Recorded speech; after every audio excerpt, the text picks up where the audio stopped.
and from you alone we seek help. Keep us, O Lord, on the right path, the path of those upon whom you have bestowed your bounties, not the path of those inflicted with your wrath, nor of those gone astray. I think that's, I guess, the equivalent of the Lord's Prayer. It's something which is recited every day by Muslims in their formal prayers. And I'd like to just start the evening really with a kind of a grounded thinking about what the full aspect of Ramadan is. Because the thing that everybody regards Ramadan is simply the denial and the fasting and the spiritual kind of ascetic sort of awakening or trial and tribulation. But actually it is more than that. It's about the generosity, it's about coming together, it's about celebration, it's about hospitality, it's about many more things. I think those deeper things about love and about the merciful aspect of Islam are often just taken for granted and ignored. But I think we should be a lot more conscious of how we kind of project that. And even in Ramadan, I mean, as director of Ramadan Festival, my name is Mohsin Abbas, we are setting ourselves that task of really trying to get people to delve deeper into the creative potential and the loving potential and the potential of engaging with other communities.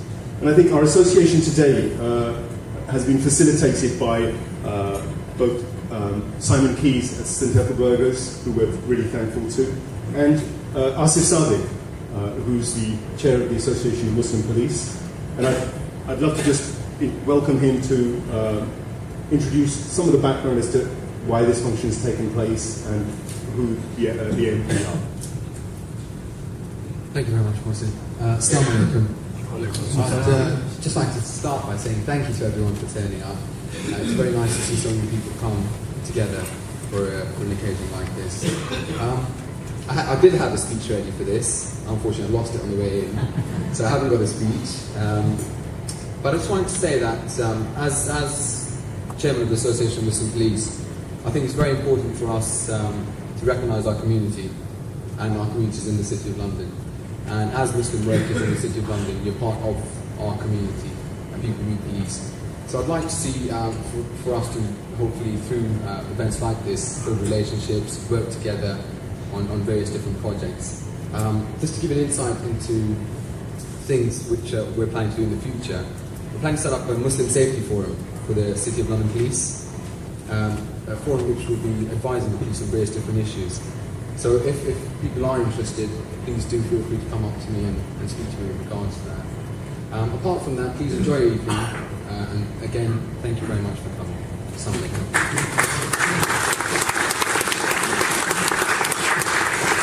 I'd like to now invite Eric Nisbet, representative, member of the Chief Office team of the City of London. Eric, welcome. Thank you very much. We've actually got some lights so you can see. Ah, great.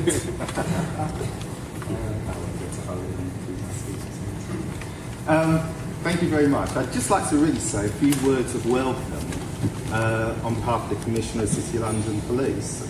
I'd just like to say good evening, ladies and gentlemen, and on behalf of the City of London Association of Muslim Police, welcome to Salters Hall.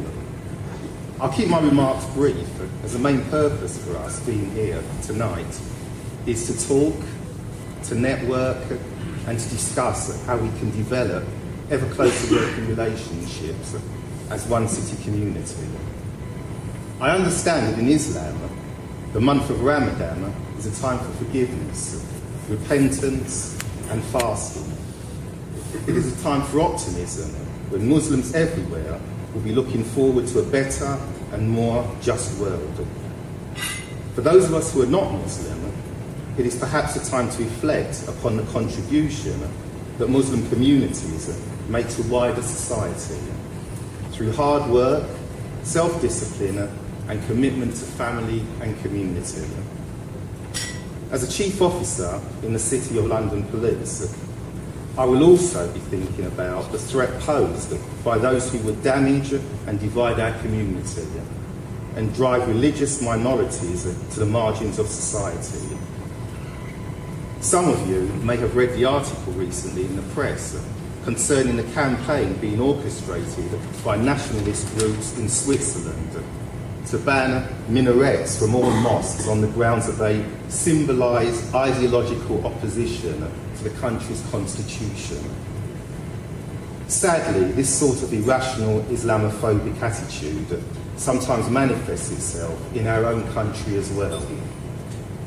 I believe that one of the most important roles that police can play in increasing community cohesion is to actively promote a greater knowledge and understanding of Islamic customs and beliefs amongst wider society. Sometimes the police are criticised for being involved in such activities. We are told that it is not our business and that our role is just to fight crime and catch criminals. But I would argue that it is very much the role of the police to reduce fear and anxiety in our communities, which is often no more than the product of ignorance and misinformation. The sort of misinformation that is often fed to people by a sometimes irresponsible press. It is for that reason that some years ago, the City of London Police commissioned an information booklet entitled A Guide to Islam for Non-Muslims, with the specific intention of providing accurate and reliable information about Muslim communities in Britain to our officers and staff. This guide has now been purchased by more than half of the 55 different police forces in the UK, as well as by schools, health authorities, prisons, social workers and charities.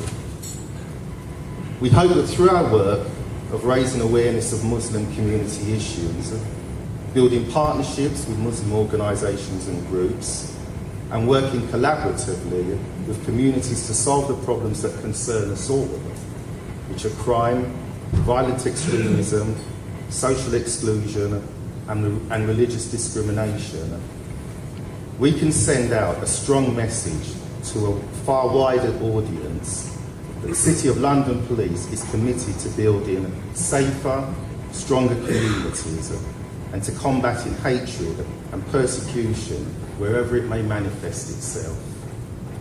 So let us all sit down together this evening and enjoy the splendid food, each other's company, and a shared optimism for a brighter, safer and productive future.